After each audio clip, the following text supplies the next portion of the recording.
الانتباه، الاستراء، الانتباه، الاستراء، الانتباه، الرياضة البدنية. 1 2 3 4. 1 2 3 4. الانتباه، الاستراء، الانتباه، الاستراء. فكرة اليوم: السلام عليكم. هذه بداية مهرجان الفنون المنعقدة في كليتنا، هذه كلية دار الإحسان. هلموا يا إخواني إلى واحة الفنون، سارعوا إلى الخيرات وتعاهدوا فرصكم البارزة الذهبية. استغلوا واستثمروا حق قدرتكم، وبالله التوفيق. السلام عليكم. الانتباه، الاستراء، الانتباه، الاستراء، الانتباه، المعاصرة. كلية دار الإحسان، كلية دار الإحسان، كليتي وداري وهدايتي وجميع أعضائها أسرتي وأحبتي. نحن فداك، نحن فداك، نحن فداك يا دار الإحسان. الانتباه، الاستراء، الانتباه، الاستراء. الآن وقت تحية لأستاذنا الكريم. الانتباه، سليوت. خيبة.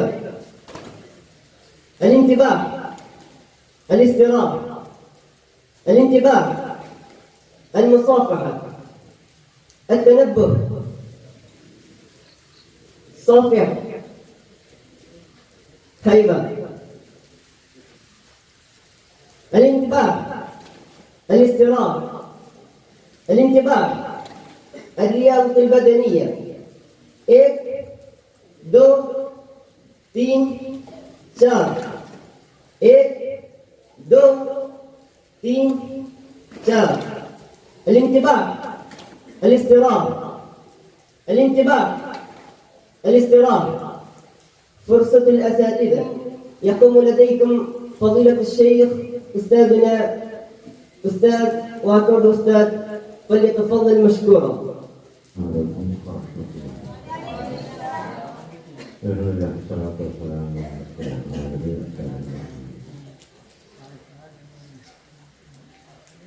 അല്ലാഹു നമ്മെ അനുഗ്രഹിക്കുമാണ്. നമ്മുടെ സ്ഥാപനത്തെ ഉത്തരോത്തരം അഭിവൃദ്ധി എത്തിച്ചേരുന്നതാണ്. നമ്മുടെ മഹന്മാരായ ഉസ്താദുമാർ അവർക്ക് നമ്മളെ വളർത്തിയെടുക്കാൻ അല്ലാഹു മഹത്തായ തൗഫീഖ് എനിക്ക് നൽകി അനുഗ്രഹിക്കുമാറാകും. നമ്മുടെ സ്ഥാപനത്തിൻ്റെ വേണ്ടി എല്ലാവരും പൗരമില്ലാതെ അധ്വാനിക്കുന്ന, എൻ്റെ തുടക്കം മുതൽ അധ്വാനിക്കുന്ന എല്ലാവർക്കും മതിയായ പ്രതിഫലം അല്ലാഹു അനുഗ്രഹിക്കുമാറാകും. നമ്മൾ വിദ്യാർത്ഥികൾ നാളെയുടെ സാരഥിക. നാളെ ഇപ്പോൾ ഇവിടെ ഉസ്താദുമാർ നേതൃത്വം നൽകിയതുപോലെ നാളെ ഒരുപാട് വിദ്യാർത്ഥികൾക്ക് നേതൃത്വം നൽകിയിരുന്ന അടുത്ത തലമുറയാണ്. അല്ലാഹു നിങ്ങൾക്ക് കൂടുതൽ കൂടുതൽ പഠിച്ച് വളർന്ന് ഉയരങ്ങളിലേക്ക് എത്തിച്ചേരണം. തൗഫീഖ് നൽകി അനുഗ്രഹിക്കുമാറാകും എന്ന് മാത്രം ദുആ ചെയ്യുന്നു. അസ്സലാമു അലൈക്കും بفضله صلى الله على محمد صلى الله عليه وسلم. صلى الله على محمد صلى الله عليه وسلم. اللهم صل على محمد يا رب صل عليه وسلم. سيدنا محمد وعلى آله وصحبه سيدنا محمد.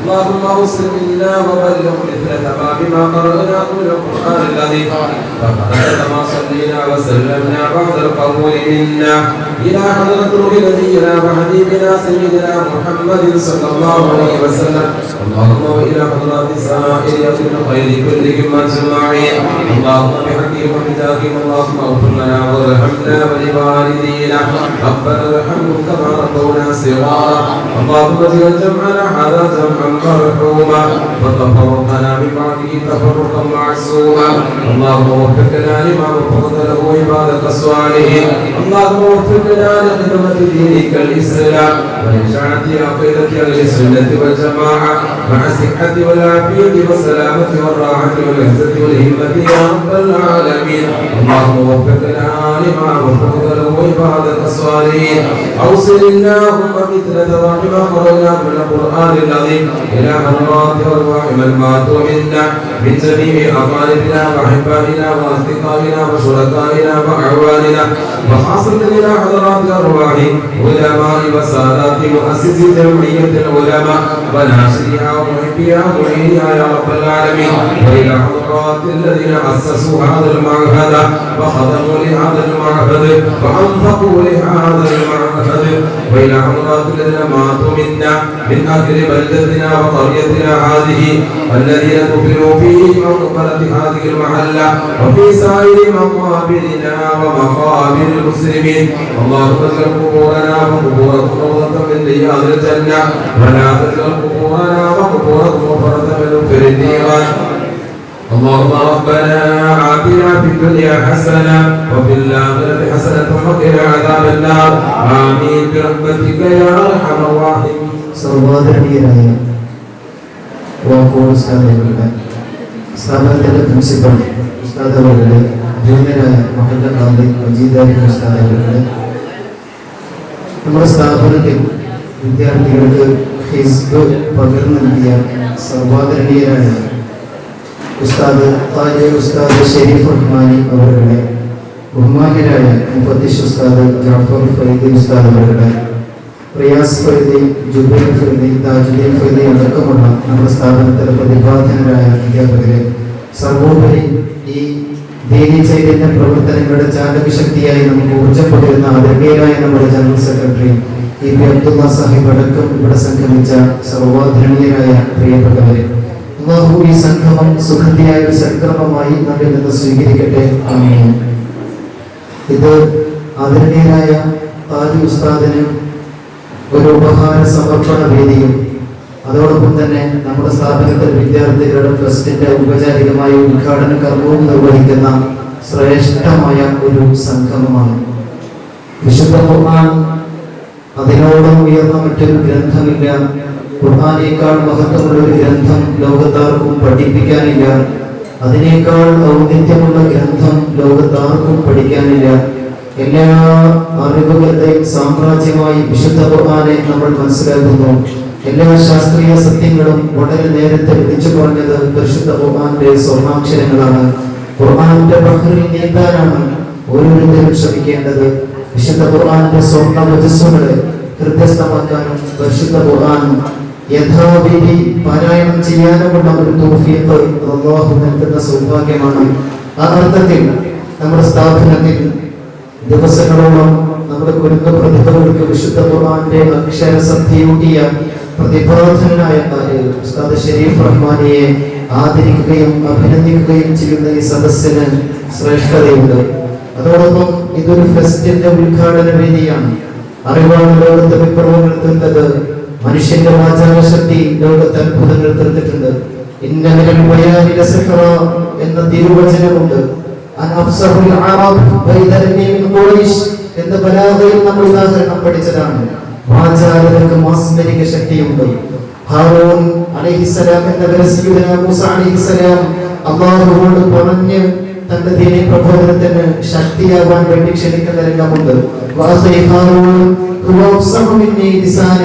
എന്നേക്കാൾ വാചാലതയുള്ളവനാണ് എന്റെ സഹോദരൻ ഹാറൂൻ അലൈഹിസ്സലാം എന്ന് സയ്യിദുനാ മൂസ നബി അലൈഹിസ്സലാം പറയുന്ന രംഗം സൂറത്തുൽ ഖസസിലെ 34-ാമത്തെ ആയത്തിൽ കാണാം. അതുകൊണ്ട് അറിവ് പഠിക്കുന്നതോടൊപ്പം ആശയപ്രകാശനത്തിന് നമുക്കേറെ ഉപകരിക്കുന്ന നമ്മുടെ ബുദ്ധിയാണ് വെർബൽ ഇന്റലിജൻസ് എന്ന് പറയുന്നത്. ലിംഗ്വിസ്റ്റിക് ഓർ വെർബൽ ഇന്റലിജൻസ് എന്ന് ഹൊവാർഡ് ഗാർണർ എന്ന് പറയുന്ന മനഃശാസ്ത്രജ്ഞൻ നേരത്തെ ബുദ്ധിയെ വിഭജിച്ച 9 വിഭജിച്ച കൂട്ടത്തിൽ അദ്ദേഹം പറഞ്ഞത്, ഒന്നാമത് പറഞ്ഞത് മനുഷ്യന്റെ വലിയ കപ്പാസിറ്റിയാണ് വെർബൽ ഓർ ലിംഗ്വിസ്റ്റിക് ഇന്റലിജൻസ്, ഭാഷാ ബുദ്ധി. ഒരുപാട് ബുദ്ധിയെ കുറിച്ച് അദ്ദേഹം പറയുന്നുണ്ട്. മ്യൂസിക്കൽ ഇന്റലിജൻസ്, സംഗീതം പാടാനുള്ള ഒരാളുടെ കഴിവ്, അത് അപാരമായ ബുദ്ധിയുടെ ഒരു ഇനമായി ഐറ്റമായി അദ്ദേഹം പറയുന്നുണ്ട്. ബുദ്ധി എന്ന് പറഞ്ഞാൽ തന്നെ to adapt to one's surroundings എന്നാണ്. ഇന്റലിജൻസ് എന്ന് പറഞ്ഞാൽ to adapt to one's surroundings എന്നാണ്. ഒരാളുടെ സാഹചര്യങ്ങളുമായി പൊരുത്തപ്പെടാനുള്ള ഒരാളുടെ കഴിവിനാണ് ബുദ്ധി എന്ന് പറയുന്നത്. 9 തരമായി ബുദ്ധി അദ്ദേഹം വിഭജിച്ചപ്പോൾ അദ്ദേഹം ഒന്നാമതായി ചേർത്ത് വെച്ച് പറഞ്ഞത് വെർബൽ ഓർ ലിംഗ്വിസ്റ്റിക് ഇന്റലിജൻസ്, ഭാഷാപരമായ ബുദ്ധി. വ്യത്യസ്ത ഭാഷകളിൽ പരിശുദ്ധ ഖുർആൻ സന്ദേശങ്ങളെ, വിശുദ്ധ ഇസ്ലാമിന്റെ ആശയങ്ങളെ സപ്തവൻകരിയിലും എത്തിക്കാൻ പര്യാപ്തമായ നാവ്, അത് ആർജിച്ചെടുക്കാൻ ഇത്തരം സദസ്സുകളാണ്, ഇത്തരം ഫെസ്റ്റുകളാണ് നമുക്ക് ഉപകാരങ്ങൾ നൽകുക. സ്പേഷ്യൽ ഇന്റലിജൻസ് ഉണ്ട്, സ്ഥലകാല ബുദ്ധി. മനോഹരമായ ചില കുട്ടികൾ വരയ്ക്കും, അതിമനോഹരമായി എഴുതും. ഇങ്ങനെ ബുദ്ധിയെ നിർവഹിച്ച കൂട്ടത്തിൽ ഒരു മാത്തമാറ്റിക്കൽ ഇന്റലിജൻസിനെ കുറിച്ച് അദ്ദേഹം പറയുന്നുണ്ട്. ഇൻട്രാപേഴ്സണൽ ഇന്റലിജൻസ്, ഇന്റർപേഴ്സണൽ ഇന്റലിജൻസ്, ബുദ്ധിയെ വിഭജിക്കുന്നിടത്ത് ഭാഷാ ബുദ്ധിയെ അദ്ദേഹം ഒന്നാമതായി പറയുന്നിടത്തും ഈ ബുദ്ധിയുടെ വ്യത്യാസവും അതിന്റെ പ്രത്യേകതയും നമുക്ക് മനസ്സിലാക്കാം. അല്ലാഹു തന്ന കഴിവ്, അല്ലാഹുവിന്റെ ദീനിനു വേണ്ടി ഉപയോഗപ്പെടുത്താൻ നമ്മെ പാകപ്പെടുത്തി പാകപ്പെടുത്തിയെടുക്കുന്ന ഇത്തരം പ്രൗഢമായ ഫെസ്റ്റുകൾ, അത് വിദ്യാർത്ഥി ജീവിതത്തിലെ എന്നും ഓർക്കാവുന്ന അനർഘ നിമിഷങ്ങളാണ്.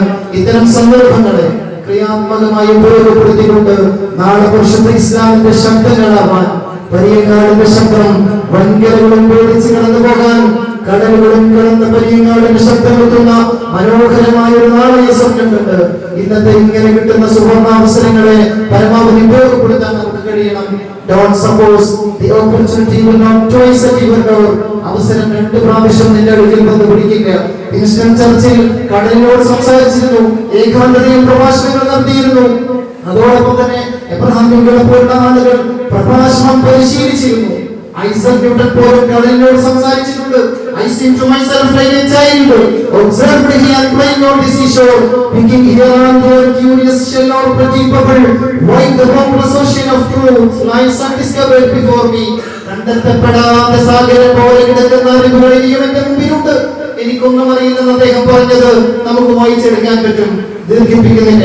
ശ്രേഷ്ഠമായ ഇത്തരം സദസ്സുകളെ, വേദികളെ, പ്രോഗ്രാമുകളെ ക്രിയാത്മകമായി നമുക്ക് ഉപയോഗപ്പെടുത്താൻ കഴിയണം. അല്ലാഹു തൗഫീഖ് നൽകി അനുഗ്രഹിക്കട്ടെ, ആമീൻ എന്ന് പറഞ്ഞുകൊണ്ട് ഞാൻ എന്റെ വിഷയത്തിലേക്ക് പ്രവേശിക്കുകയാണ്. ഈ പരിപാടിയുടെ അധ്യക്ഷപദം അലങ്കരിക്കുന്നത് നമ്മുടെ സ്ഥാപനത്തിന്റെ പ്രിൻസിപ്പൽ ഉസ്താദ് ഉമർ ഫൈദി ബൈനൂർ ഉസ്താദ് അവരുകളാണ്. സർവാദരവുകളോടുകൂടെ നിങ്ങൾക്ക് എല്ലാവർക്കും വേണ്ടി ഉസ്താദിനെ ഈ പരിപാടിയിലേക്ക് സ്വാഗതം ചെയ്യുകയാണ്. നമ്മുടെ ഈ പരിപാടിയുടെ ഔപചാരികമായ ഉദ്ഘാടന കർമ്മവും ബഹുമാന്യനായ താരി ഉസ്താദിന്റെ ഉപഹാര സമർപ്പണവും, അതോടൊപ്പം നമ്മുടെ വിദ്യാർത്ഥി സംഘടന, പൂർവ്വ വിദ്യാർത്ഥി സംഘടന അലൂമിനിയുടെ പ്രഖ്യാപനവും നിർവഹിക്കുന്നത് സ്ഥാപനത്തിന്റെ പ്രതിഭാധനായ ജനറൽ സെക്രട്ടറി അഭിനന്ദനായ ഉസ്താദ് വാക്കോട് ഉസ്താദ് അവരുകളാണ്. എല്ലാ ആദരവുകളോടും കൂടെ ഈ ദാറുൽ ഇഹ്സാൻ ഫാമിലിക്ക് വേണ്ടി സാവേശം, സവിനയം, സന്തോഷം, സാഭിമാനം, സാദരം ഉസ്താദിനെ ഈ പരിപാടിയിലേക്ക് സ്വാഗതം ചെയ്യുകയാണ്. ആദരണീയനായ താരി ഉസ്താദ് ഷരീഫ് റഹ്മാനി ഉസ്താദ് മറുപടി പ്രഭാഷണം നിർവഹിക്കും. പരിയങ്ങാട് ദാറുൽ ഇഹ്സാൻ എന്നും അങ്ങയോർക്കും അങ്ങ് പകർന്നു നൽകിയ വിശുദ്ധ ഖുർആന്റെ വെളിച്ചത്തിന്റെ പേരിൽ അങ്ങ് ഈ സ്ഥാപനത്തിൽ എന്തുണ്ടാവും. അങ്ങേക്ക് ഒരുപാട്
ബഹുമാന്യനായ ഖാരി ഉസ്താദ് ഷരീഫ് റഹ്മാനി ഉസ്താദിന് സ്ഥാപനത്തിനോടുള്ള നന്ദിയും കടപ്പാടും ദേശവുമൊക്കെ അറിയിക്കുന്നതോടൊപ്പം വിശുദ്ധ ഖുർആനിന്റെ വെളിച്ചത്തിൽ ദീർഘകാലം ദീനിനെ ഖിദ്മത്ത് ചെയ്യാൻ അല്ലാഹു തൗഫീഖ് നൽകട്ടെ എന്ന് പ്രാർത്ഥിക്കുക കൂടെ ചെയ്യുന്നു. നമ്മുടെ ഈ പരിപാടിയിൽ ആദരണീയനായ നമ്മുടെ മഹല്ല് ഖാദി ഉസ്താദ് മജീദ് ഖാലിദ് ഉസ്താദ് ആശയ സംവേദനം നടത്തും. സർവാദരവുകളോടുകൂടെ ഉസ്താദിനെ ഈ പരിപാടിയിലേക്ക് സ്വാഗതം ചെയ്യുകയാണ്. അതോടൊപ്പം ഹിസ്ബ് ഇങ്ങനെ സംഘടിപ്പിക്കാനുള്ള എല്ലാ കാര്യങ്ങളും നമുക്ക് ചെയ്തു തന്നെ നമ്മുടെ കൂടെ നിന്ന് ആദരണീയരായ മുഫദ്ദിഷ് ഉസ്താദ് ജഅഫർ ഫരീദ് ഉസ്താദിനെ സർവാദരവുകളോടുകൂടെ സ്വാഗതം ചെയ്യുന്നതോടൊപ്പം അങ്ങേക്ക് അല്ലാഹു ഖൈർ പ്രദാനിക്കട്ടെ എന്ന് പ്രാർത്ഥിക്കുക കൂടെ ചെയ്യുന്നു. ആദരണീയരായ നമ്മുടെ സ്ഥാപനത്തിന്റെ നമ്മുടെ മഹല്ല് സംവിധാനങ്ങളുടെ general secretary E P. Abdulla Sahib സാഹചര്യം പോലെ സദസ്യരോട് സംവദിക്കും. സർവാദരവുകളോട് കൂടെ സ്വാഗതം ചെയ്യുന്നു. ഉസ്താദ് ഈ പരിപാടിയിൽ സംബന്ധിക്കേണ്ടതായിരുന്നു. സമാപന സംഗമത്തിൽ എത്താമെന്ന് തിരക്കുകൊണ്ട് സമാപന സംഗമത്തിൽ എത്താമെന്ന് അറിയിച്ചിട്ടുണ്ട്. അതോടൊപ്പം നമ്മുടെ സ്ഥാപനത്തിൽ ദീർഘകാലം നമ്മുടെ സ്ഥാപനത്തിന്റെ കൂടെ നിന്ന് ഈ സ്ഥാപനത്തിന്റെ ദീനീ ചൈതന്യ പ്രവർത്തനങ്ങളുടെ ചാലകശക്തിയായി പ്രവർത്തിക്കുന്ന ആദരണീയരായ ജുബൈർ ഫരീദ് ഉസ്താദ്, റിയാസ് ഫരീദ് ഉസ്താദ്, താജുദ്ദീൻ ഫരീദ് ഉസ്താദ്, സ്ഥാപനത്തിലെ എല്ലാ ഉസ്താദുമാരെയും ഈ പരിപാടിയിലേക്ക് സ്വാഗതം ചെയ്യുന്നു. സർവോപരി ഈ സ്ഥാപനത്തിന്റെ ഓരോ വളർച്ചയിലും ഈ സ്ഥാപനത്തിന്റെ കൂടെ തന്നെ ആദരണീയരായ എന്നും നമുക്ക് ഓർക്കാവുന്ന ശ്രേഷ്ഠ വ്യക്തിത്വങ്ങൾ രണ്ടുപേർ നമ്മുടെ ഈ സദസ്സിൽ സംഗമിക്കുന്നുണ്ട്. ആദരണീയരായ ഇബ്രാഹിം ഹാജി ചെറുകോട് സർവാദരവുകളോടെ ഈ പരിപാടിയിലേക്ക് സ്വാഗതം ചെയ്യുന്നു. കെ.പി. കുഞ്ഞാപ്പുകാക്ക സാദരം ഈ പരിപാടിയിലേക്ക് സ്വാഗതം ചെയ്യുന്നു. അതോടൊപ്പം ഇവിടെ എത്തിയ മഹല്ല് കമ്മിറ്റി പ്രതിനിധികൾ, പ്രിയപ്പെട്ട ഖിദ്മത്തുൽ ഇസ്ലാം സംഘത്തിന്റെ ഇന്നത്തെ ഈ പ്രോഗ്രാം, ഈ നടക്കുന്ന പ്രോഗ്രാമുകളുടെയും ഒക്കെ അതിന്റെ എല്ലാ കാര്യങ്ങളും സജീവമായ ഇടപെടലുകൾ നടത്തുന്ന വിദ്യാർത്ഥികൾക്ക് വേണ്ടി മെമന്റോ തയ്യാറാക്കാൻ വേണ്ടിയുള്ള ബുദ്ധിപരമായ നീക്കങ്ങൾ നടത്തുകയും അതിനു വേണ്ട ശ്രമങ്ങൾ നടത്തുകയും ചെയ്ത ഖിദ്മത്തുൽ ഇസ്ലാം സംഘത്തിന്റെ യുവരക്തങ്ങളെ അഭിനന്ദിക്കുകയും ഈ പരിപാടിയിലേക്ക് സ്വാഗതം ചെയ്യുകയാണ്. ഈ പരിപാടിയിൽ സംബന്ധിച്ചുകൊണ്ടിരിക്കുന്ന പ്രിയപ്പെട്ട സ്ഥാപനത്തിലെ എല്ലാ വിദ്യാർത്ഥികളെയും ഈ പരിപാടിയിലേക്ക് സ്വാഗതം ചെയ്തുകൊണ്ട് ഞാൻ എന്റെ വാക്കുകൾ ഉപസംഹരിക്കുന്നു.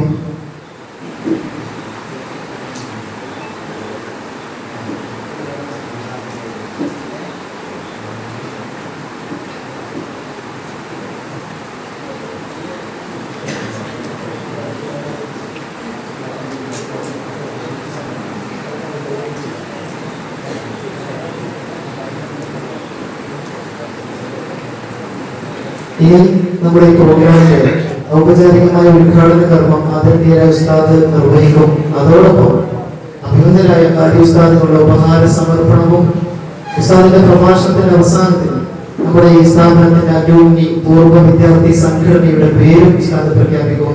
അധ്യക്ഷന് വേണ്ടി വളരെ സന്തോഷപൂർവ്വം വിനയപൂർവ്വം ഉസ്താദിനെ പ്രസംഗ പീഠത്തിലേക്ക് ക്ഷണിച്ചുകൊണ്ട് പ്രാർത്ഥനയിൽ മറക്കില്ലെന്ന പ്രതീക്ഷയോടെ എന്റെ ഹൃസ്വവചനങ്ങൾക്ക് വിടാം. അസ്സലാമു അലൈക്കും വറഹ്മത്തുള്ളാഹി വബറകാതുഹു. ഒരു ഡെബ്യൂട്ട് എന്ന് പറയുന്ന മാഗസിന്റെ ഔപചാരികമായ അതിന്റെ പ്രകാശനം കൂടെ ഈ വേദിയിൽ നിർവഹിക്കും. 4ാം ക്ലാസ് വിദ്യാർത്ഥികൾ ഒരുക്കിയ ഡെബ്യൂട്ട് എന്ന ഇംഗ്ലീഷ് മാഗസിന്റെ പ്രകാശനം ഉസ്താദ് ഇൻഷാ അല്ലാഹ് നിർവഹിക്കും. ഉസ്താദിനെ ആദരപൂർവ്വം ക്ഷണിക്കുന്നു. അസ്സലാമു അലൈക്കും വറഹ്മത്തുള്ളാഹി.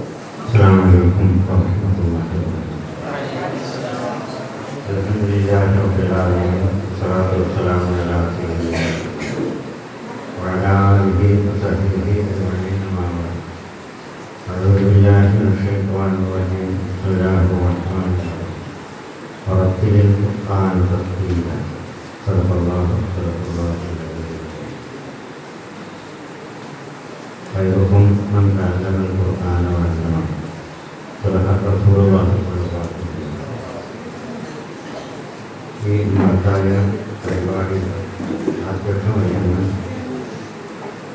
സ്ഥാപനത്തിൻ്റെ പ്രിൻസിപ്പാൾ അതുപോലെ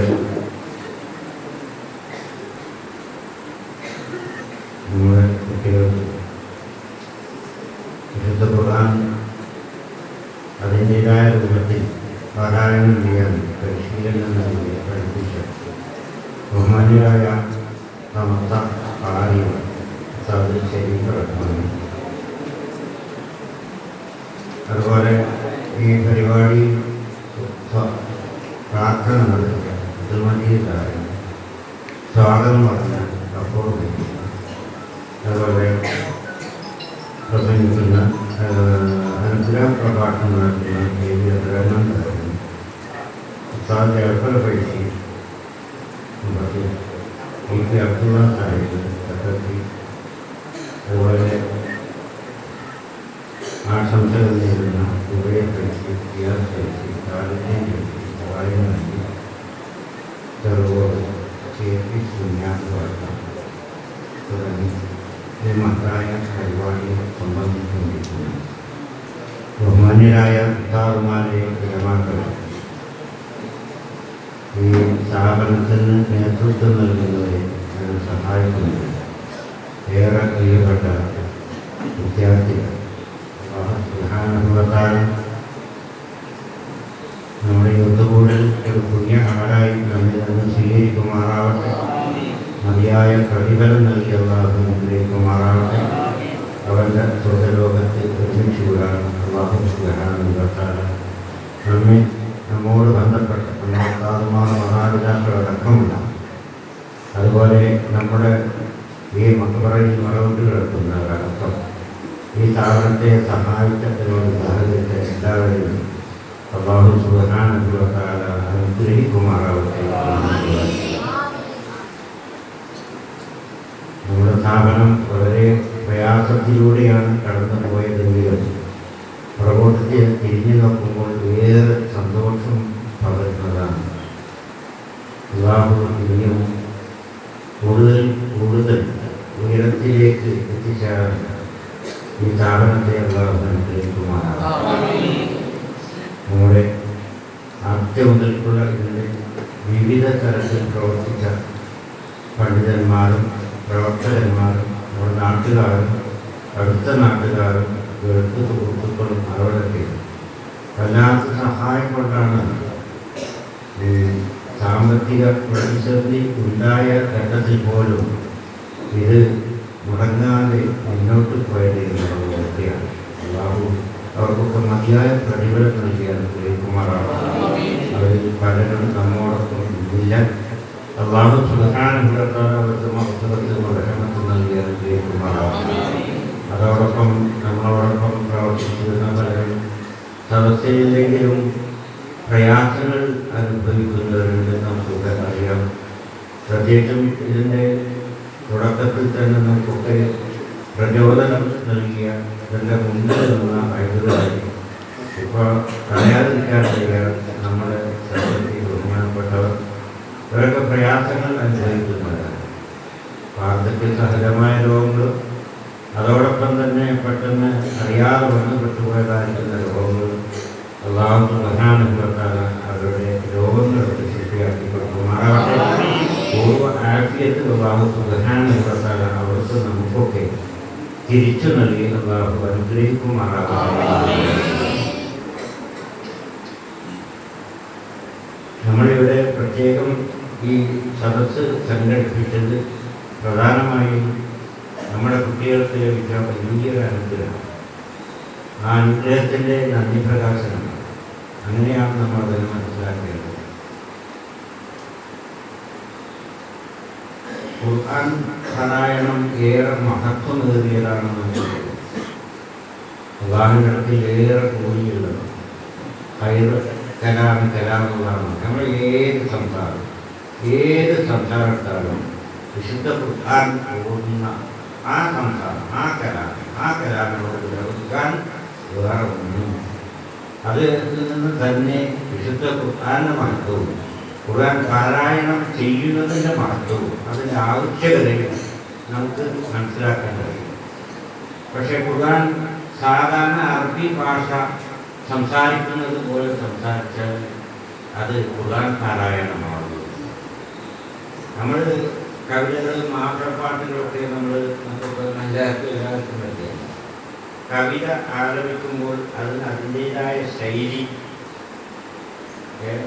അതിനുണ്ട്. ആ ശൈലിയിൽ ആലപിച്ചാൽ അത് കവിതയായിട്ട് അംഗീകരിക്കും, അല്ലെങ്കിൽ അത് കർച്ചയായിട്ടേ കണക്കുകൂട്ടുകയുള്ളൂ. നല്ല രീതിയുള്ള മാപ്പിളപ്പാട്ട്. ആ മാപ്പിളപ്പാട്ട് വെറുതെ ഇങ്ങനെ വായിച്ചു പോയാൽ ഇയാൾക്ക് എന്നാ പിരാക്കാണോന്ന് അറിയുള്ളൂ. അത് മാപ്പിളപ്പാട്ട് പാടാത്തത് എന്നല്ലേ പറയുള്ളൂ.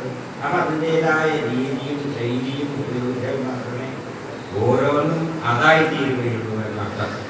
അതുപോലെ വിശുദ്ധ ഖുർആൻ, ആ വിശുദ്ധ ഖുർആനിന് അതിൻ്റെതായ പാരായണ രീതിയുണ്ട്. ആ രീതി അനുസരിച്ച് ഖുർആൻ പാരായണം ചെയ്യേണ്ടതാണ്. അതാണ് തജ്വീദ് നിയമങ്ങൾ എന്ന പേരിൽ പൊതുവേ നമ്മൾ അറിയപ്പെടുന്നത്. ഞാൻ തരീഫുകൾ പറയല്ല, നമുക്ക് മനസ്സിലാക്കാനുള്ള ഒരു ആശയം മാത്രം അറിയാൻ. ആ തജ്വീദ് പഠിക്കൽ, എങ്ങനെയാണ് ഖുർആൻ പാരായണം ചെയ്യേണ്ടത് എന്ന് പഠിക്കൽ വാസ്തവത്തിൽ നമുക്കൊക്കെ നിർബന്ധമുള്ള കാര്യമാണ്. അത് തജ്വീദ് അത് ഉൾക്കൊണ്ട് പഠിച്ച് അത് മനസ്സിലാക്കുക എന്നുള്ളത് അത് വാജിബും ലാസിമുമാണ് എന്നാണ് മഹാന്മാർ രേഖപ്പെടുത്തിയിട്ടുള്ളത്. വമൻ ലം യുറത്തിൽ ഖുർആൻ എന്ന് പറഞ്ഞിട്ടുണ്ട്. ഖുർആൻ തർത്തീബിൽ അനുസരിച്ചുകൊണ്ട് അത് പാരായണം ചെയ്തിട്ടില്ലെങ്കിൽ അവൻ ആസിമൻ, കുറ്റക്കാരനാണ്. അപ്പൊ ഖുർആൻ പാരായണം ചെയ്യേണ്ടുന്ന ക്രമപ്രകാരം ഖുർആൻ പാരായണം ചെയ്തിട്ടില്ലെങ്കിൽ അവർ കുറ്റക്കാരനായി പോകുമെന്നാണ് മഹാനായ കാര്യങ്ങൾ അതിൻ്റെ അയിമത്തും രേഖപ്പെടുത്തിയിട്ടുള്ളത്. കാരണം അല്ലാഹു സുബ്ഹാനഹു വ തആല അങ്ങനെയാണ് അതിനെ അവതരിപ്പിച്ചത് എന്ന കാരണം പറയുന്നത്. അങ്ങനെയാണ് ഖുർആന്റെ അവതരണം നമുക്കറിയാമല്ലോ. മഹാനായ ജിബ്രീൽ അലൈഹിസ്സലാം അല്ലാഹുവിൽ നിന്നാണ് ഖുർആൻ സ്വീകരിക്കുന്നത്. ആ സ്വീകരിച്ച അതേ രൂപത്തിൽ മഹാനായ റസൂലുള്ളാഹി സ്വല്ലല്ലാഹു അലൈഹി വസല്ലം തങ്ങൾക്ക് പാരായണം ചെയ്തു കൊടുത്തു. അപ്പൊ ജിബ്രീൽ അലൈഹിസ്സലാം പാരായണം ചെയ്ത് കൊടുത്ത ശൈലി എന്തായിരിക്കും, അതിന്റെ രൂപം എന്തായിരിക്കും, അത് അല്ലാഹുവിൽ നിന്ന് പഠിച്ചതാണ്. അല്ലാഹുവിൽ നിന്ന് പഠിച്ചത്, അല്ലാതെ ജിബ്രീൽ അലൈഹിസ്സലാം സ്വന്തമായി ഉണ്ടാക്കിയതാണ്. അത് അല്ലാഹുവിൽ നിന്ന് പഠിച്ചതാണ്. ആ പഠിച്ചത് ആണ് മഹാനായ റസൂലുള്ളാഹി സ്വല്ലല്ലാഹു അലൈഹി വസല്ലമിനെ പഠിപ്പിച്ചത്. ആ പഠിപ്പിച്ചു കൊടുത്തതാണ് ബഹുമാനപ്പെട്ട സഹാബത്തിന് പഠിപ്പിച്ചു കൊടുത്തത്. അതങ്ങനെ തുടർന്നാണ് ഇന്ന് നമ്മളൊക്കെ ഖുർആൻ പാരായണം ചെയ്യുന്നത് അഥവാ ചെയ്യേണ്ടത്. അതാണ് അതിൻ്റെ അനുസരിച്ച് അതിന് എന്തെല്ലാം അഹ്കാമുകളുണ്ടോ അതനുസരിച്ചാണ് പാരായണം ചെയ്യുന്നത്. ഒരു കാലത്ത് പഴയ കാലങ്ങളിലേക്ക് നമ്മളൊക്കെ പറഞ്ഞു കേൾക്കുമ്പോൾ അന്ന് നമ്മുടെ മണ്ടാക്കന്മാരൊക്കെ ആയിരുന്നു ഖുർആൻ പഠിപ്പിച്ചു കൊടുത്തിരുന്നത്. വളരെ അക്ഷര സ്ഫുടത അവർക്കുണ്ടായിരുന്നു. അതാണ് വസ്തുത. ആരെങ്കിലും ഒന്നോ രണ്ടോ കാലത്ത് എല്ലാ കാലത്തും ഉണ്ടാകും. ഞാൻ നന്നായി അവർ ഖുർആൻ പഠിപ്പിച്ചു കൊടുത്തിരുന്നു. പക്ഷെ പിൽക്കാലത്ത് അവർക്ക് ഒരു ശ്രദ്ധിക്കാതെ പോകുന്ന ഒരവസ്ഥ വന്നു. അത് നമ്മുടെ മതപഠന രംഗം അത് ചരിത്രപരമായ കാരണങ്ങളാൽ എന്ന് പറയാൻ പറ്റില്ല. അത് പുറകോട്ടടിച്ചിട്ടുണ്ട്. പഠനമില്ല എന്ന് ഞാൻ പറയുന്നത്. ഖുർആനും അതുപോലെ തന്നെ പ്രാഥമികമായ ദീനി കാര്യങ്ങളും പഠിക്കാൻ ഇന്നുള്ളതുപോലെയുള്ള സൗകര്യങ്ങൾ ഇല്ലാത്തൊരവസ്ഥ. അതൊക്കെ ഇവിടെ ബ്രിട്ടീഷ് ഗവൺമെൻറ്റുമായിട്ട് നിലനിൽപ്പിന് വേണ്ടി മുസ്ലിം സമൂഹം പൊരുതുമ്പോൾ മറ്റു കാര്യങ്ങൾ ശ്രദ്ധിക്കാൻ കഴിയാത്ത അവസ്ഥ വന്ന അതാണ് ചരിത്ര പശ്ചാത്തലം എന്ന് പറയുന്നത്. അല്ല വേറെ ഒരു തന്നെയല്ല. നമ്മുടെ നിലനിൽപ്പിന് നമ്മുടെ അസ്തിത്വത്തിന് വേണ്ടി പടപൊരുതിയപ്പോൾ മറ്റു കാര്യങ്ങളിലേക്ക് ശ്രദ്ധപ്പെടുത്താൻ കഴിയാത്തതിൻ്റെ പേരിൽ ചരിത്രപരമായ കാരണങ്ങളാണെന്ന് ഞാൻ പറയില്ല, സംഗതിയാണ്. അപ്പൊ പല കാര്യങ്ങളും നമുക്ക് ശ്രദ്ധിക്കാൻ കഴിയാതെ നമുക്ക് നന്നാ നമ്മുടെ തലമുറ. പക്ഷേ സമസ്തകളുടെ ജംഇയ്യത്തുൽ അതിൻ്റെ വരവ് മുസ്ലിം സമൂഹത്തിൽ ഒരു ഉത്ഥാനത്തിൻ്റെ വരവായിരുന്നു. അതാണ് നമ്മൾ മനസ്സിലാക്കേണ്ടത്. കേരള മുസ്ലിങ്ങളുടെ നവോത്ഥാനത്തെ സംബന്ധിച്ച് ഗവേഷണം നടത്തുന്ന ആളുകൾ പലപ്പോഴും തന്നെ സമസ്തയുടെ പ്രവർത്തനത്തെ സംബന്ധിച്ച് ഒട്ടും ഗവേഷണം നടത്തിയിട്ടില്ല. അവർ ഒന്നും രണ്ടും കാര്യങ്ങളൊക്കെ ചെയ്തത് മഹാ ഉദ്ധാരന്മാരായിക്കൊണ്ട് അവതരിപ്പിച്ചു എന്നുണ്ട്. പക്ഷേ ഇന്ന് അതിന് മാറി ചിന്തിക്കുന്ന പോകുന്നതിന് പുത്തൻ വാദികൾ തന്നെ മാറി ചിന്തിച്ചുകൊണ്ട് സമസ്തയുടെ നേതാക്കളുടെയും അതുപോലെ തന്നെ ഇതിൻ്റെ മുൻകഴിഞ്ഞതായിരിക്കുന്ന മഹാന്മാരായ മഖ്ദൂമികളുടെയും ആ ചരിത്രം അവർ ഗവേഷണം ചെയ്ത് ഇന്നുള്ള എല്ലാ ഉദ്ധാരങ്ങളുടെയും അതിൻ്റെ കാരണക്കാർ അവരാണ് രേഖപ്പെടുത്തിയത്. ഇത് നമ്മളെ മാസികയിലല്ല, പുത്തൻ വാടികളുടെ മാസികയിൽ തന്നെ എഴുതിയിട്ടുണ്ട്. നമ്മൾ വായിക്കുന്നുണ്ട്. അപ്പോൾ നമ്മൾ പറഞ്ഞു വരുന്നത് ഈ സമസ്തയം അത് വിദ്യാഭ്യാസ ബോർഡിന്റെ പ്രവർത്തനം തുടങ്ങുമ്പോൾ ഞാൻ ഈ പറഞ്ഞതുപോലെ ഖുർആൻ വേണ്ടതുപോലെ ശ്രദ്ധിച്ച് പാരായണം ചെയ്യാൻ കഴിയുന്ന ഒരവസ്ഥ പലയിടത്തും ഇല്ലാതെയായിരുന്നു. അപ്പം അതിന് പരിഹാരം കാണണമെന്ന് സമസ്ത തീരുമാനിച്ചു. അങ്ങനെയാണ് ഈ ഹിന്ദു സമ്പ്രദായം മദ്രസകളിലേക്ക് റേഞ്ച് മുഖേന മദ്രസകളിലേക്ക് കൊണ്ടുവന്നത്. എല്ലാ റേഞ്ചുകളിലും ഹിന്ദു ആ ഹിന്ദു പാസ്സായവർക്ക് മദ്രസ അധ്യാപകന്റെ ഉണ്ടായിരിക്കേണ്ടുന്ന ഗുണങ്ങളിൽ ഏറ്റവും പ്രധാനപ്പെട്ട ഒന്ന് ഹിന്ദു പാസ്സാകുക എന്നുള്ളതാണ്. അതുകൊണ്ട് തന്നെ എല്ലാ റേഞ്ചുകളിലും ഇടക്കിടക്ക് ഹിന്ദു ക്ലാസുകൾ വന്നു. അത് വലിയ ഒരു ഉപകാരമായി. അതുപോലെ പിന്നീട് ജാമ്യ വഴിയായി ആ ഹിസ്ബ് എന്നുള്ള മുസവ്വൽ വിദ്യാർത്ഥികളുടെ ലാസ്റ്റ് കൊല്ലം ഹിസ്ബ് ഇരുന്ന് അത് പാസ്സായി അതിൻ്റെ സർട്ടിഫിക്കറ്റ് വേണമെന്ന്. ഇങ്ങനെ പറ്റാവുന്ന ഘട്ടങ്ങളൊക്കെ അതിന് ഉപയോഗപ്പെടുത്തിക്കൊണ്ടാണ് ഈ ഖുർആൻ പാരായണം അതിൻ്റെതായ രൂപത്തിൽ എത്തിക്കാൻ വേണ്ടി സമസ്ത കേരള ജംഇയ്യത്തുൽ പരിശ്രമിച്ചത്. ഇത്തരം ഒരു പരിശ്രമം ഇവിടെ യാതൊരു സംഘടനയും വരുത്തി വെച്ചിട്ടില്ല എന്നൊരു വസ്തുതയാണ്. ഇന്ന് അതിൻ്റെ ഭാഗം തന്നെയാണ് നമുക്ക് നമ്മുടെ കുട്ടികൾക്ക്. അവരാണ് നാളത്തെ ഈ സമൂഹത്തെ നയിക്കേണ്ടത്. ഈ സമൂഹത്തിന് എല്ലാ നല്ല മാർഗങ്ങളും കാണിച്ചു കൊടുക്കേണ്ടവർ അവരാണ് മാതൃകാപുരുഷന്മാർ. നാളെ ഇൻഷാ അല്ലാഹ് നമ്മുടെ കുട്ടികളെ അല്ലാഹു സുബ്ഹാനഹു വ തആല ആ നിലക്ക് വളർത്തിച്ചെടുമാറാവട്ടെ. ആ വിഷയത്തിൽ നമ്മുടെ ഇവിടെ നിന്ന് പുറത്തിറങ്ങി ജാമ്യയിൽ പോയി വന്നതിന് ശേഷം ഇമാമത്ത് നീക്കിയിടുന്ന ഘട്ടത്തിൽ നല്ല സുന്ദരമായ ശബ്ദത്തിൽ നല്ല ശൈലിയിൽ തജ്വീദ് നിയമങ്ങൾ മുഴുവൻ പാലിച്ചുകൊണ്ട് ഓടുന്ന കുട്ടികൾ അവർ ആലിമീങ്ങളായിരിക്കും, ഉസ്താദുമാരായിരിക്കും, മഹല്ലിന്റെ നേതൃത്വത്തിലിരിക്കുന്നവരായിരിക്കും. എന്തൊരു അനുഗ്രഹമായിരിക്കണം. അതിന് ചട്ടവട്ടം കിട്ടുകയാണ് നമ്മളിപ്പോൾ ചെയ്തത്. ഇത് നമ്മുടെ തുടക്കമാണ്.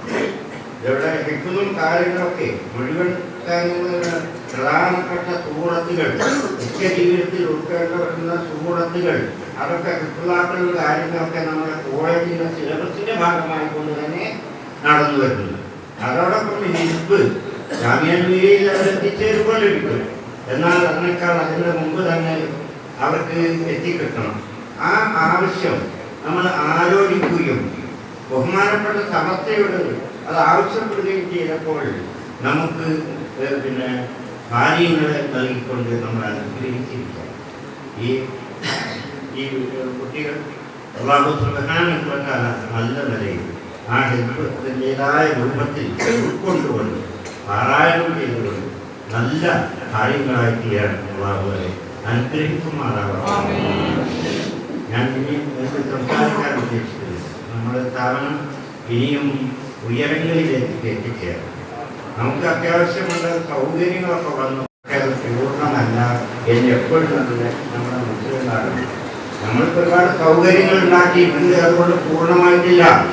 ഒരു ശരിയായ ഒരു വിദ്യാഭ്യാസ സ്ഥാപനം നടക്കാൻ അതും തന്നെ വിദ്യാർത്ഥികൾ താമസിച്ച് പഠിക്കുന്ന ഒരു സ്ഥാപനം നടക്കാനുള്ള പ്രധാനപ്പെട്ട ഒരുപാട് കാര്യങ്ങൾ ഇനിയും ബാക്കിയാണ്. കുറെ കെട്ടിടങ്ങൾ നമ്മൾ നിർമ്മിച്ചിട്ടുണ്ട്. അത് പൂർണ്ണമായി നമ്മൾ ഉപയോഗപ്പെടുത്തിയാലും നമുക്ക് ഇനിയും ഒരുപാട് കാര്യങ്ങൾക്ക് കുറവുകളുണ്ട്. അത് മെല്ലെ മെല്ലെ നമ്മൾ പരിഹരിക്കാൻ വേണ്ടി പരിശ്രമിക്കണം. ഞാനൊന്നും ഉണർത്താൻ ആഗ്രഹിക്കുക എന്ന് പറഞ്ഞാൽ ഇവിടെ കുട്ടികളൊക്കെ എങ്ങനെയൊക്കെയാണ് കിടക്കുന്നത്. നമ്മളെ ആദ്യത്തെ അവസ്ഥ നമുക്ക് ഓർക്കാൻ പോലും കഴിയും.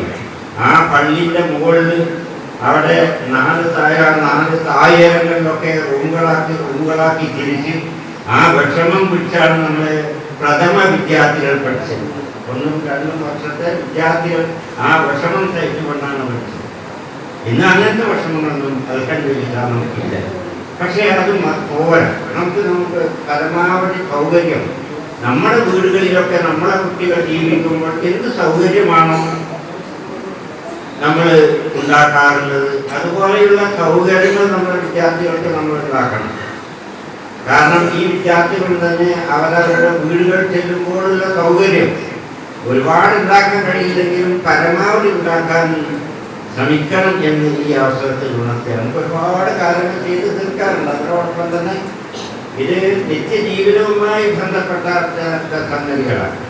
അതായത് നമ്മുടെ കുട്ടികൾ, നമ്മുടെ വീടുകളിലൊക്കെ കുട്ടികൾ വെറും രണ്ട് പായിട്ടാണ് കിടക്കുന്നത്. നമ്മുടെ വീടുകളൊന്നും ഈ കുട്ടികൾ വരുമ്പോൾ അവരുടെ വീടുകളിലും അവർ അങ്ങനെയല്ല കിടക്കുന്നത്. സ്ഥാപനത്തിൽ വന്നാൽ അള്ളാഹുവിന്റെ വിചാരിച്ചുകൊണ്ട് അള്ളാഹുവിന്റെ ദീനിന് വേണ്ടി ആ ദീന് ഹാജരാക്കണമെങ്കിൽ കിട്ടണമെന്നുള്ളതിന് വേണ്ടി അവർ ക്ഷണിക്കുന്നു. രംഗാമിൽ ഒരുപാട് ക്ഷണിച്ചു. അവരൊക്കെ ക്ഷണിച്ചത് എങ്ങനെയെന്നൊന്നും ഞാൻ ഇപ്പോൾ ഇവിടെ പറയാം. ഒരു ദിവസം ഒരു നേരം ഭക്ഷണം കിട്ടാൻ പോലും കഴിയാതെ ഉണ്ണാക്കി തിന്നുകൊണ്ട് അത് വെള്ളത്തിൽ നിന്ന് വെള്ളം കുടിച്ചുകൊണ്ട് പഠിച്ച മഹാരഥന്മാരാണ് നമുക്ക് കഴിഞ്ഞു പോയത്.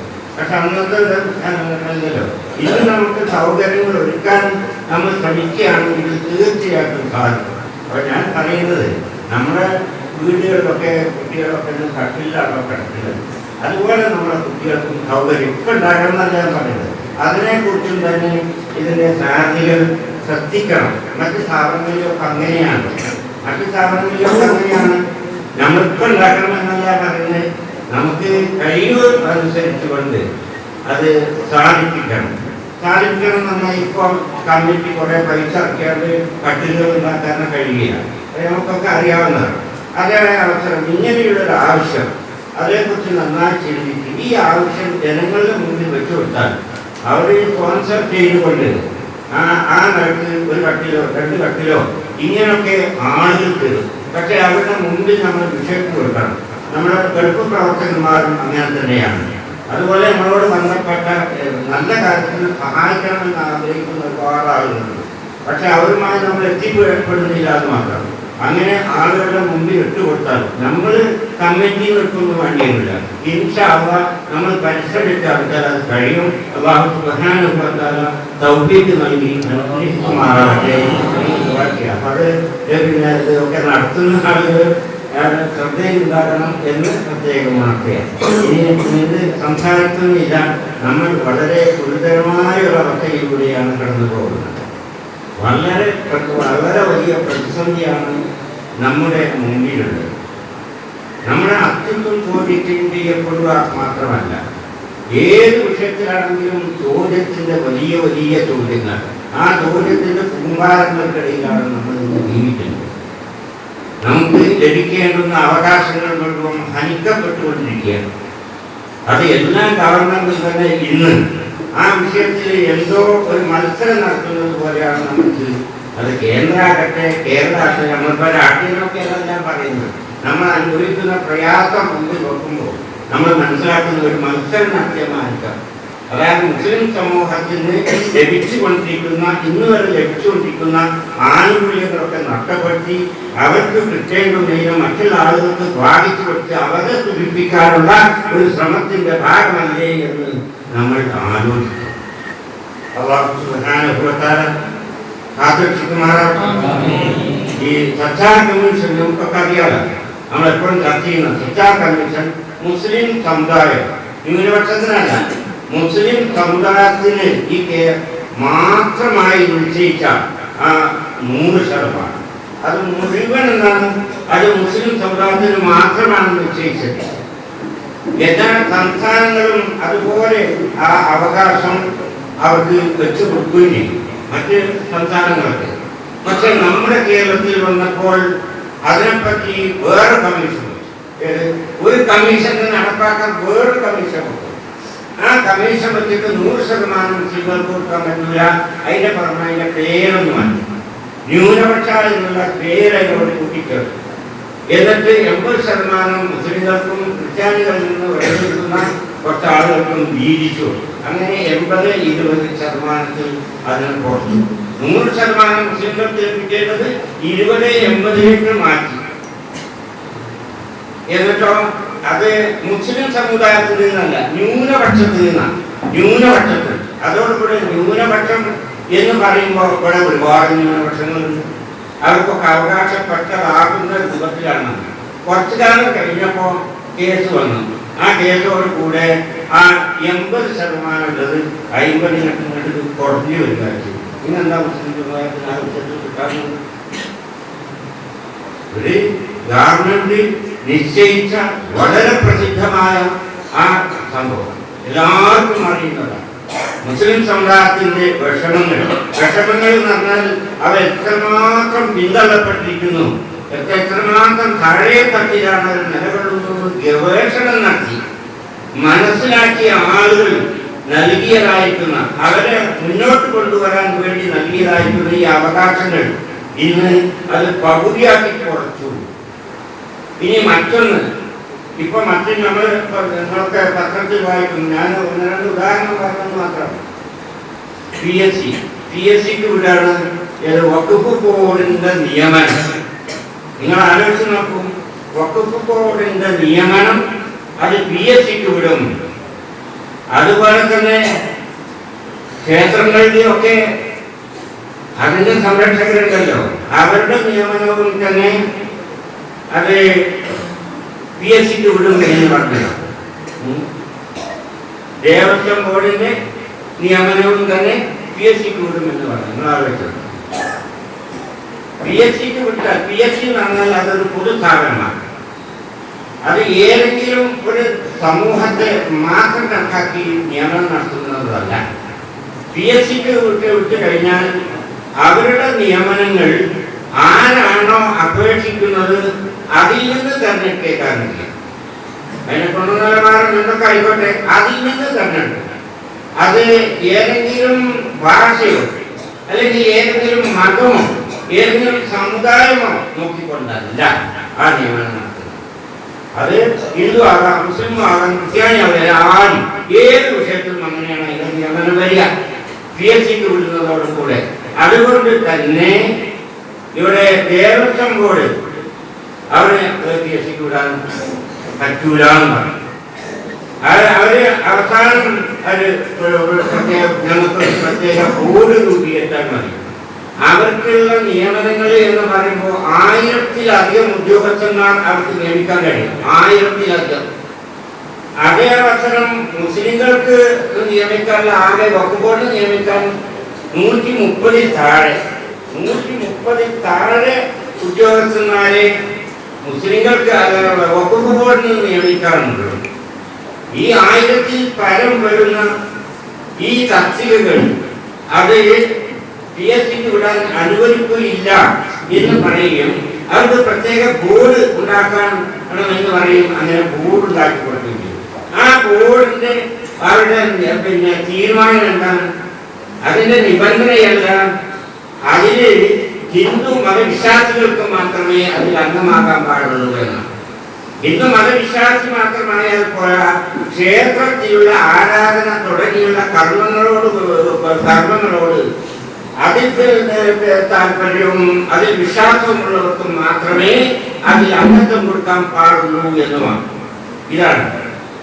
അതേ അവസരം ഈ വഖഫ് ബോർഡ് എന്ന് പറഞ്ഞാൽ നമ്മുടെ പള്ളി, മദ്രസ തുടങ്ങി അവയിലേക്കൊക്കെ, അതുപോലെ തന്നെ മറ്റു കാര്യങ്ങളിലേക്കും വേണ്ടി നമ്മുടെ മുൻഗാമികളായിരിക്കുന്ന ആളുകൾ വഖഫ് ചെയ്തതായിരിക്കുന്ന സ്ഥലം.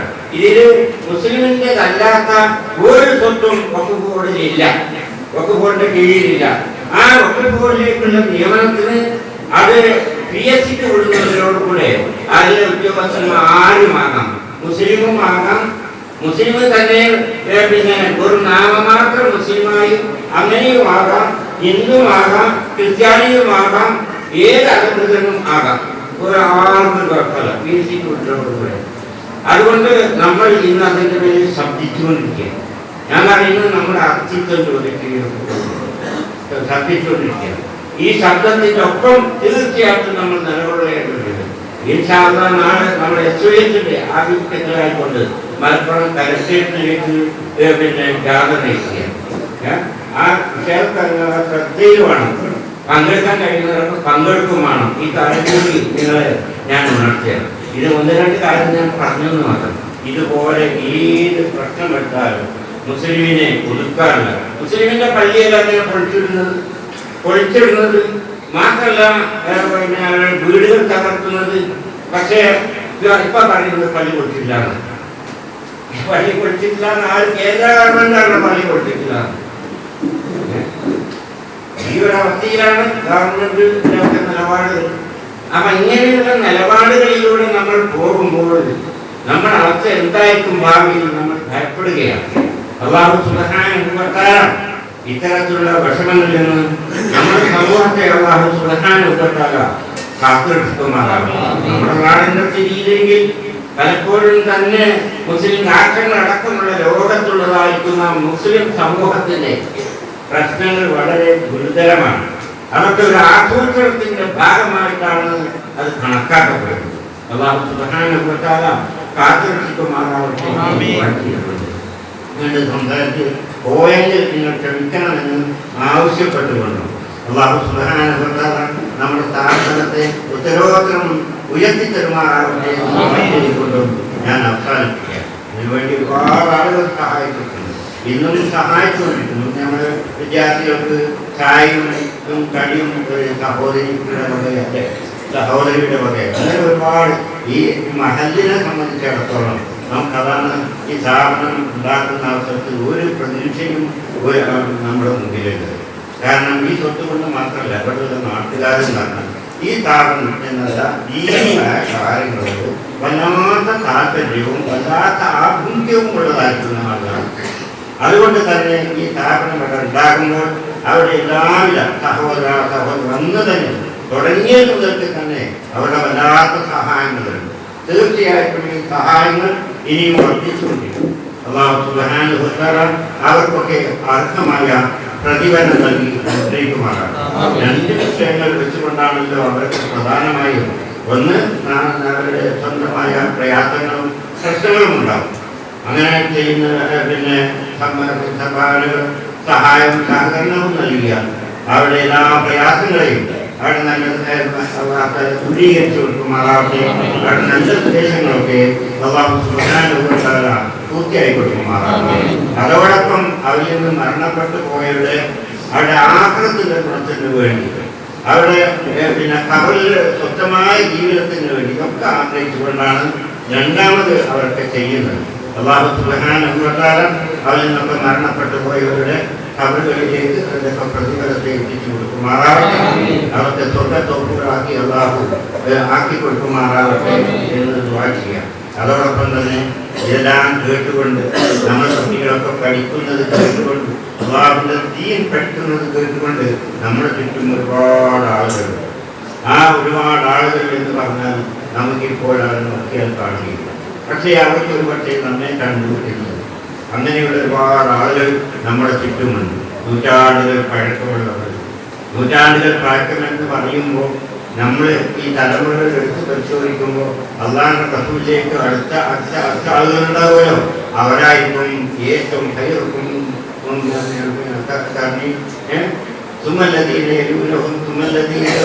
അതിന്റെ അടിസ്ഥാനത്തിൽ നമ്മുടെ മുൻഗാമികളായ 100, 200, 300ഓളം കൊല്ലങ്ങൾ പഴക്കമുള്ള കബറുകളാണ് ഇവിടെ എന്നാണ് നമ്മൾ കേൾക്കുന്നത്.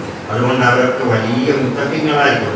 മാത്രമല്ല ഒരുപാട് സയ്യിദുമാർ ഇവിടെ മറവിട്ട് കിടക്കുന്നു എന്നുള്ളത് കാരണന്മാരൊക്കെ പറഞ്ഞു കേട്ടിട്ടുണ്ട്. അങ്ങനെയുള്ള മഹാന്മാരാണ് അതിന് ചുറ്റും കിടക്കുന്നത്. അവർക്ക് മറക്കത്ത് മർഹമത്ത് നൽകി അനുഗ്രഹിക്കുമാറാണ്. അങ്ങനെയുള്ള നല്ല മനുഷ്യന്മാർ വഖഫ് ചെയ്ത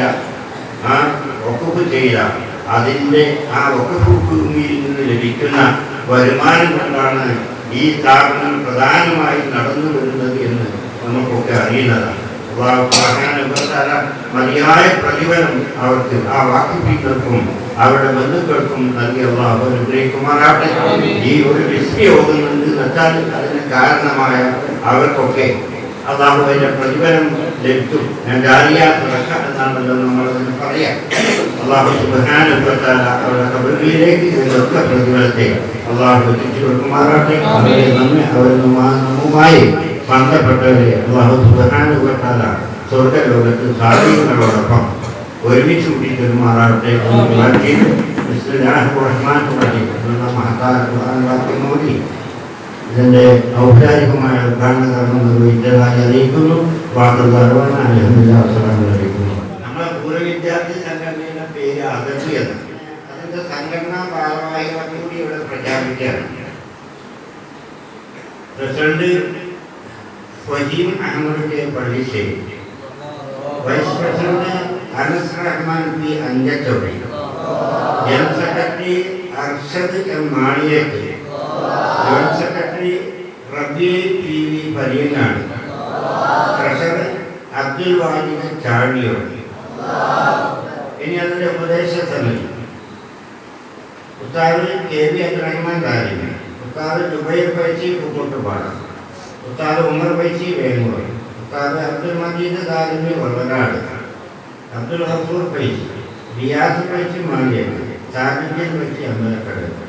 ഇങ്ങനെ 7 അംഗങ്ങൾ അടങ്ങുന്ന ഉപദേശത്തിൽ അല്ലാഹു സുബ്ഹാനഹു വ തആല കബൂൽ ചെയ്യുമാറാകട്ടെ. ഇതിലും കൂടി അംഗീകരിക്കല്ലേ? നാല് 3 തക്ബീർ. അല്ലാഹു അക്ബർ